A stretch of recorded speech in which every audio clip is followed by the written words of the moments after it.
ಯತೀಂದ್ರ ಸಿದ್ದರಾಮಯ್ಯ ನಿನ್ನೆ ಹೇಳಿಕೆ ಕೊಟ್ಟು ಇದುವರೆಗೆ ಕೂಡ ತಿಂಡಿ ಮಾಡ್ಕೊಂಡು ಎಲ್ಲ ಸಮಾಧಾನ ಮಾಡ್ಕೊಂಡಿದ್ರು.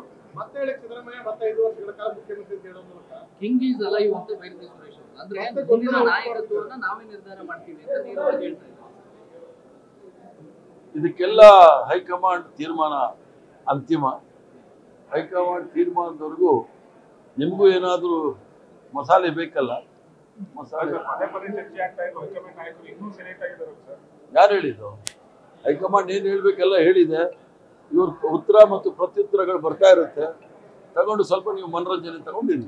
ಜನವರಿ ವೇಳೆಗೆ ಡಿಕೆ ಸಿಎಂ ಆಗ್ತಾರೆ ಅಂತ ಹೇಳ್ತಾರೆ. ಕಾರ್ಯಕರ್ತರಿಗೆ ಶಾಸಕರು ಯಾರಿಗೂ ಯಾವ ಕಾರ್ಯಕರ್ತರಿಗೂ ಗೊಂದಲ ಇಲ್ಲ, ಯಾವ ನಾಯಕರಿಗೂ ಗೊಂದಲ ಇಲ್ಲ. ನಿಮಗೆ ಮಾತ್ರ ಮನರಂಜನೆ ಇದೆ. ಅದನ್ನ ಸಂತೋಷ ಮುಂದುವರಿಸಿ. ನ್ಯೂಸ್ ಫಸ್ಟ್ ನಿರ್ಭೀತಿಯಿಂದ ನಿಮ್ಮ ಪರವಾಗಿ.